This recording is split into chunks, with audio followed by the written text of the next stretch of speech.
లోక్సభ ఎలక్షన్లు దగ్గర పడుతున్న కొద్దీ పార్టీలన్నీ గెలుపు గుర్రాల వేటలో పడ్డాయని చెప్పుకోవాలి. ఎందుకంటే ముందుగానే అభ్యర్థులను ఖరారు చేసుకొని ప్రచారాన్ని ముమ్మరంగా సాగించాలనే ప్రయత్నాల్లో పార్టీలు ఉన్నట్టు తెలుస్తుంది. ఈ నేపథ్యంలోనే బీఆర్ఎస్ అధినేత కేసీఆర్ కూడా దీనిపై దృష్టి సారించి ఇప్పటికే కొంతమంది ఎంపీల లిస్టును కూడా రెడీ చేసినట్టుగా తెలుస్తుంది.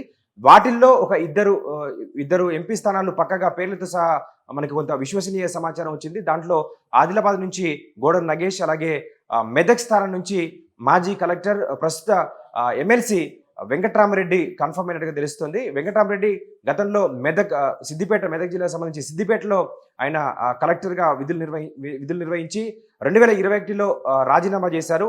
ఆయన వెంటనే కేసీఆర్ హామీతోని రాజీనామా చేశారంటూ కూడా అప్పట్లో పెద్ద ఎత్తున వార్తలు వచ్చాయి.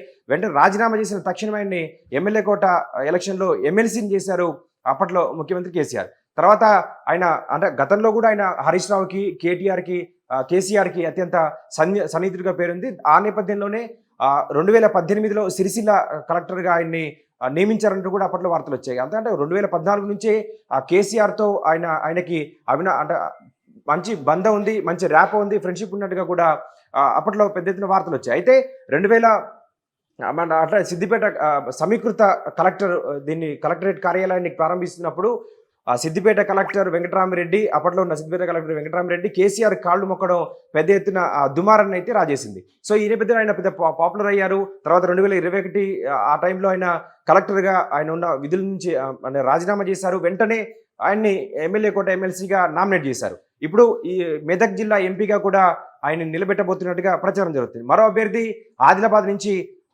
గోడం నగేష్ ఆయన నిలబడబోతున్నట్టుగా తెలుస్తుంది. ఆయన పేరు కూడా కన్ఫర్మ్ అయినట్టుగా వార్తలు వస్తున్నాయి.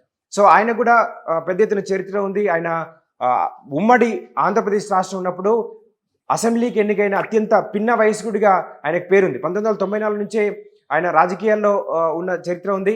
ఆయన తండ్రి వారసత్వంగా ఆయన రాజకీయాల్లో వచ్చిన పరిస్థితి అయితే కనిపించింది.